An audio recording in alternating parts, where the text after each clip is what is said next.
তেল নাই কিভাবে দিব বন্যা এখানে এলাকার মানুষ ঘুমাইতে পারতেছে না, খাইতে পারতেছে না। হচ্ছে যে এই এলাকায় মানে এই পেট্রোল পাম্প সময়ের বাহানা দিয়ে 11টার সময় পেট্রোল পাম্প বন্ধ করে। আচ্ছা, পেট্রোল পাম্প বন্ধ করার সময় বলা হচ্ছে যে সকালবেলা 11টা 11:30 তেল দিচ্ছে। ক্রাইসিস পিরিয়ড, এই ক্রাইসিস পিরিয়ডে কি সময়টা কি সব তেল শেষ হয়ে গেছে, কোথা থেকে দেবে ওরা? তাহলে সকালবেলা কিভাবে দেওয়া হবে? না না, এটা ভুল। সকালে কিভাবে দেওয়া হবে? আমি ভিতর থেকে খবর নিয়েছি, ওর মালিকের সঙ্গে কথা বলেছি, এখানে তেল নেই, তেল না থাকার কারণে ওরা বন্ধ করেছে। প্রশ্ন দুইটা আছে, একটা হচ্ছে মেশিন নষ্ট আর একটা হচ্ছে তেল নাই। কোনটা সমস্যা? মেশিন নষ্ট না, তেল নাই। না, বলা হয়েছিল কিছুক্ষণ আগে যে মেশিন নষ্ট বলা হয়েছে, কিন্তু আমি যে ভিতরে খবর নিয়েছি মেশিন নষ্ট না, ওদের কাছে তেলই নেই। তাহলে সকালবেলা দেবে কিভাবে? আপনারা সকালবেলা গাড়ি আসবে, ওদের গাড়ি আসে, রাস্তায় গাড়ি আসবে, আসলে ওরা তেল দেবে। মূলত 10-12 জনকে টোকেন দেওয়া হয়েছিল, যারা আছে তাদের লাইন ছাড়া কালকে তেল দেওয়া হয়েছিল। তেল যখন নেই, টোকেনটা ওরা জানে যে এস্টিমেট করে পারে না দিতে। আচ্ছা, এখন এখানে গভর্নমেন্টের একটা নিয়ম আছে, 2000 লিটার তেল গভর্নমেন্টের জন্য রাখতে হবে। আচ্ছা, কিন্তু এইভাবে মানে পেট্রোল পাম্পে আসার পর আপনাদের এলাকায় এইভাবে পুলিশের লাঠিচার্জ পুলিশের লাঠি, এটা একটু প্রশাসনের ব্যাপার, এটা আমি কিছু বলতে পারি না। আপনি একজন এলাকাবাসী হয়ে এই বিষয়টা কিভাবে দেখছেন? এখানে আমি কোনো কমেন্টস করছি না, এটা প্রশাসনিক ব্যাপার। ওরা ভিতরে আটকে আছে, ওদের বেরোতে পারছে না। হ্যাঁ, আমি ওদের সঙ্গে কথা বলতে এসেছি। এলাকার মানুষ, এখানে রুগী আছে, বয়স্ক লোক আছে, ওরা ঘুমোতে পারছে না। আমি স্কুলের ক্লাবে থেকে। আচ্ছা, কি বলবেন সেক্রেটারি হিসেবে আপনার এলাকায় এভাবে পুলিশের? আমার এলাকায় তো মানুষ অস্থির। আমার এলাকায় পাড়ার দোকানদাররা দোকান বিক্রি করতে পারছে না, মানুষ ঘুমাতে পারছে না, অসুস্থ রুগীরা ঘুমাতে পারছে না। আজকে 5-7 দিন ধরে ওরা অস্থির। আপনি আসার পর বলেন, আপনারই বলেন। আপনি আসার পর মালিকের সঙ্গে কথা হয়েছিল? আমি মালিকের সঙ্গে কথা বলেছি, মালিক বলেছে এখন তেল নেই, তেল আসছে, গাড়ি আছে রাস্তায়, কালকে আসছে। যাদের কাছে টোকেন ছিল ওরা কালকে লাইন ছাড়া টোকেন তেল নিয়ে যাবে। 6টা থেকে কি দেওয়া? আমরা না দেখ, পুলিশটা স্টক দেয় যে আমরা অতটুকু আসলো অতটুকু বিক্রি করে দিচ্ছি। মালিক আছে, পুলিশ চুপচাপ তারা নিরবায় মানে পালন করতেছে। আমরা তার পেছনে বের করতেছি, কিন্তু আমরা চুপচাপ করছি। তো তারা তো দেখ, স্টকটা তারা দেখ, আমরা মাইনে দেবো। এরপরে আমরা ধরবো, আমরা বিক্রি দেবো। আগে থেকে তারা টোকেন দিচ্ছে 100 জনের টোকেন আরো উল্টা দিচ্ছে। তারা আগের থেকে উল্টা 100 জনের টোকেন দিয়েছিল। হঠাৎ কোন সময় লাইনে আছেন আপনারা? আমি সন্ধ্যা 6টার সময়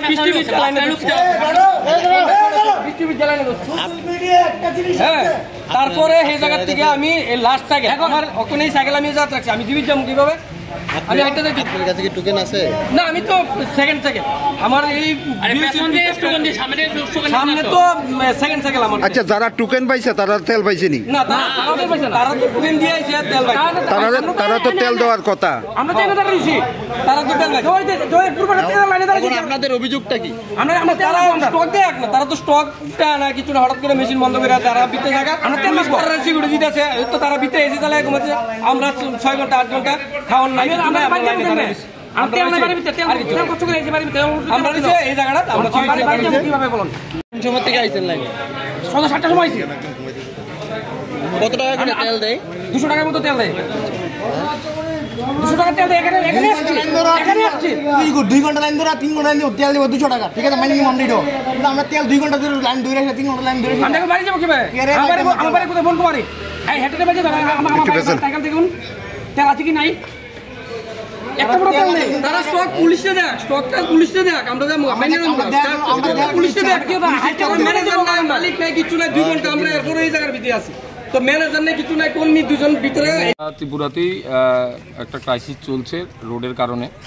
তো আমাদের গভর্নমেন্টের তরফ থেকে তো প্রত্যেক পাম্পেই মোটামুটি তেল দিয়ে যাচ্ছে। আমরাও এটা যাতে আনটুয়ার্স কোনো ইনসিডেন্ট, যেহেতু রেশনিং সিস্টেম চালু করেছে গভর্নমেন্ট, এটাকে ল অ্যান্ড অর্ডার কাভার দেওয়ার জন্য আমাদেরও নির্দেশ দেওয়া আছে। তো সারাদিনেই আপনারা দেখতে পাচ্ছেন, আপনারা আমাদের সাথে যে পাম্পেই সমস্যা হচ্ছে আমরা যাচ্ছি, আপনারাও যাচ্ছেন। সবাই মানুষের সমস্যা তো আছেই, কারণ রেশনিং সিস্টেম আছে, অনেক দূর দূর থেকে লাইন ধরছে। তো যেখানে শেষ হয়ে যাচ্ছে, এখানে যারা পাচ্ছে না তারা কিছু ডিস্টারবেন্স করছে প্রত্যেক পাম্পেই। যেখানে রাধানগর দেখতে পেয়েছেন, কল্যাণী দেখতে পেয়েছেন, চন্দ্রপুরে দেখতে পেয়েছেন আপনারা। আজকে এখানে গণরাজ্যমণিতে লাইন ছিল, কিন্তু যখন তেল শেষ হয়ে গেছে 11টা নাগাদ, তারা পেট্রোল পাম্প তেল নিয়ে বন্ধ করেছে। তো মানুষকে বোঝানোর চেষ্টা করে, যারা পায়নি, অনেকে টোকেন পেয়েছে। তো এটাও বলা হয়েছে পাম্পের তরফ থেকে যারা টোকেন পেয়েছে, কালকে তাদের তেল আসলে টোকেনের তেলগুলো আগে লাইন ছাড়া দিয়ে দেওয়া হবে। কিছু উচ্ছৃঙ্খল ছেলেরা আছে, আপনারা দেখতে পেয়েছেন, তারা এটাকে ভায়োলেন্স করার চেষ্টা করছে, আরও কিছু লোকজনকে সাথে নিয়ে। তো আমরা 1 ঘন্টা 1.5 ঘন্টা তাদের অনেক বুঝিয়েছি, তারা বুঝতে রাজি না। তারপর এমন সময় তারা এমন অ্যাক্টিভিটি শুরু করেছে যেখানে এখানে ভাঙচুর করার মতো উপদ্রব হয়েছে, তখন তাদের আমরা এখান থেকে ডিসপ্যাচ করি। স্যার, আমাদের ক্যামেরায় তো ধরা পড়েছে, আপনারা বলছিলেন যারা পায়নি টোকেন তাদেরকে আপনারা টোকেনের ব্যবস্থা করবেন, তো সেই মুহূর্তেই পুলিশ লাঠিচার্জ করলো। না, আমরা বলিনি, আমরা টোকেন দেওয়া, টোকেন না দেওয়া, তেল আমি বলছি, এটা ওনার বক্তব্য হতে পারে। আমি বলছি, আমি ল অ্যান্ড অর্ডার তরফ থেকে বলছি, আপনি আমাকে কোশ্চেন করেছেন, আমি বলছি টোকেন দেওয়া, টোকেন না দেওয়া, তেল দেওয়া না দেওয়া পুরোটা পাম্পের ব্যাপার, এটা পুলিশের এখতিয়ারে নেই। আমি তবু তাদের সাথে কথা বলেছি যারা টোকেন পেয়েছে যাতে তাদের কালকে লাইন ছাড়া দিয়ে দেওয়া, এটা তারাই বলেছে। আমরা এই কথাটা কনভে করেছি তাদের। কাকে টোকেন দেবে না দেবে এটা আমাদের পার্ট না। এটা পুলিশ এক প্রকার বাধ্য হয়ে লাঠিচার্জ করেছে, এতে কি কয়েকজন আহত হয়েছে? না, আহত নেই। আপনারা এখানে ছিলেন যখন তারা গাড়ি, একটা তেলের গাড়ি, ট্যাঙ্কি গাড়িও দাঁড়ানো আছে, যে কোনো সময় যে কোনো ধরনের ইনসিডেন্ট হতে পারে।